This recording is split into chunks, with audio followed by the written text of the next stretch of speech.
جی السلام علیکم ناظرین، میں ہوں طالب حسین اپنے پروگرام ترقی پسند کے ساتھ۔ سب سے پہلے آپ سے درخواست ہے پلیز چینل کو سبسکرائب کر دیجئے اور بیل نوٹیفیکیشن آن کر دیجئے۔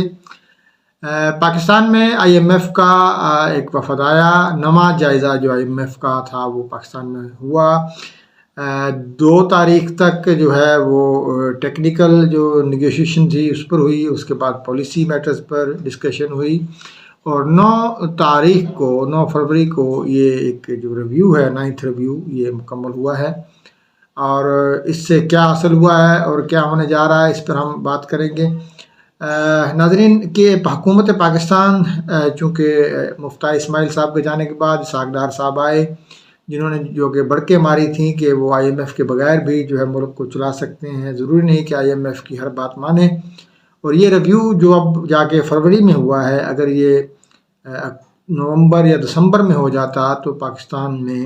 اب تک صورتحال کچھ بہتر ہو جاتی۔ یہ ٹھیک ہے کہ اسحاق ڈار نے ایک کوشش کی کہ انہوں نے اپنی جماعت کو بچانے کی کوشش کی، کہ اپنی جماعت کی سروائیول کے لیے انہوں نے سوچا کہ میں جو ہے مہنگائی نہ کروں اور آئی ایم ایف کی کنڈیشن نہ مانوں، لیکن یہ سب ان کی جو ایفرٹ تھی وہ ضائع گئی، یوں کہیے کہ ان کی پالیسی جو ہے وہ فیل ہو گئی۔ تو اب ناظرین آئی ایم ایف کے ساتھ حکومت پاکستان نے مذاکرات کیے، منسٹری آف فنانس کے لوگوں نے مذاکرات کیے، وزیر اعظم صاحب نے بھی ان سے ملاقات کی۔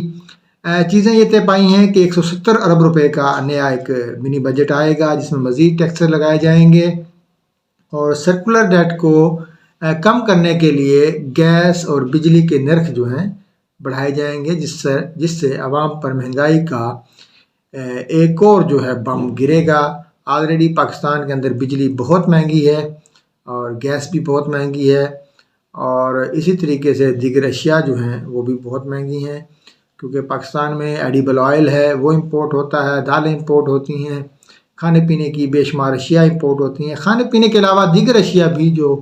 اکانومی سے ایسوسیٹڈ ہیں اب باہر سے منگواتے ہیں، اور ڈالر جو ہے تقریباً 100 روپیہ بڑھ گیا ہے۔ پی ڈی آئی کی حکومت کے جانے کے بعد 100 روپیہ ڈالر تقریباً بڑھ گیا ہے، اس وقت 188 پہ تھا، اب تقریباً 270 280 پہ ہے، اور جو آپ دیکھیں اس میں اوپن مارکیٹ میں تو 300 کی باتیں ہو رہی ہیں۔ ظاہر جب ڈالر مہنگا ہوتا ہے تو پاکستان میں چیز امپورٹ ہوتی ہے، اس کی قیمت زیادہ ہو جاتی ہے۔ تو اس پر بھی آئی ایم ایف سے بات ہوئی ہے کہ آئی ایم ایف نے کہا ہے کہ ڈالر کو آپ زبردستی روکیں گے نہیں۔ اب ظاہر پاکستان روک بھی نہیں سکتا، کیونکہ اب ریزرو ہی جو 2.9 ارب ڈالر کے رہ گئے ہیں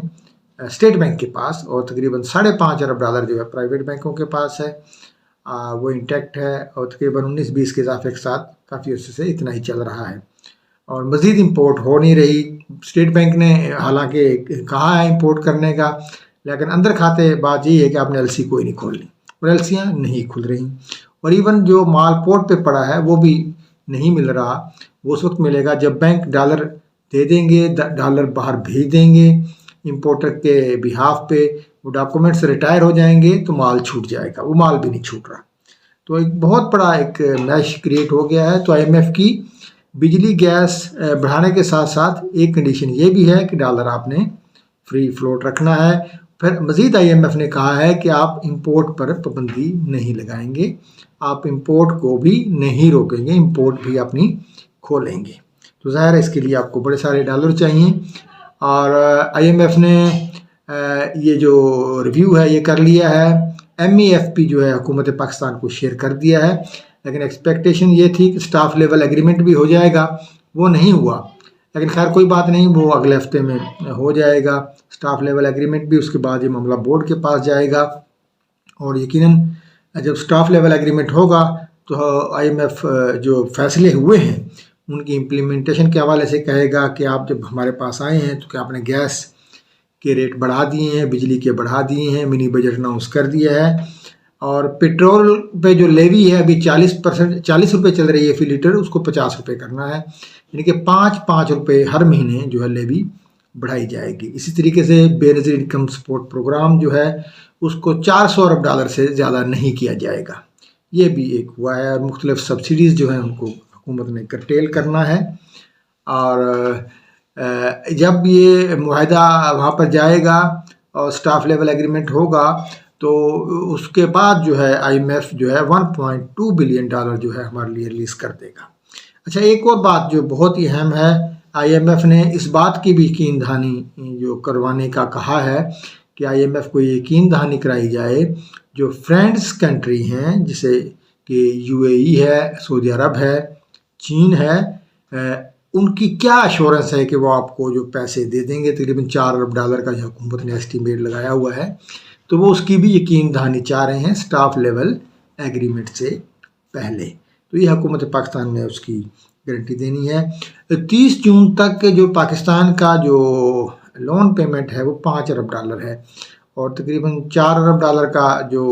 تجارتی خسارہ جو ہے وہ ایکسپیکٹ کیا جا رہا ہے۔ تقریباً $8-9 ارب پاکستان کو چاہیے۔ اگر پاکستان اپنے ریزرو بلڈ کرنا چاہتا ہے، اس کو 6 ارب پہ لے کے جانا چاہتا ہے 3 سے اٹھا کے، جو کہ اب 2.9 بلین ہے، تقریباً 3 بلین،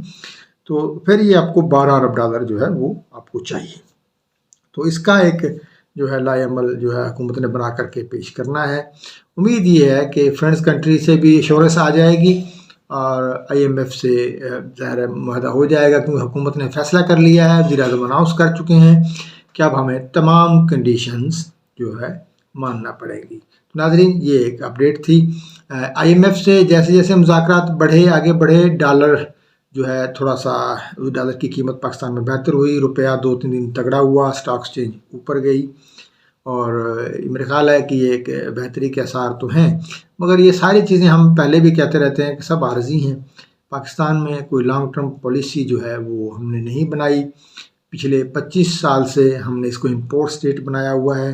یہاں پر گاڑیاں آتی ہیں، سونا چاندی، اسلحہ، جہاز ہم امپورٹ کرتے ہیں، جو کہ ہماری ضرورت نہیں ہے، جس کی وجہ سے ہمارے ڈالر باہر چلے جاتے ہیں۔ دوسرا، افغانستان میں ڈالر اسمگل کرنے کی بھی باتیں ہم سنتے رہتے ہیں، لیکن میری سمجھ میں یہ بات افغانستان والی آج تک نہیں آئی، کیونکہ افغانستان میں تو ڈالر سستا ہے، پاکستان میں ڈالر مہنگا ہے۔ تو افغانستان میں جا کر کے ڈالر کیسے اسمگل ہوتا ہے، وہاں پر کیا بینیفٹ ہے، یہ جو بات ہے میرا خیال ہے کہ اس میں کوئی اتنی زیادہ صداقت نہیں ہے۔ بہت شکریہ ناظرین، اللہ حافظ۔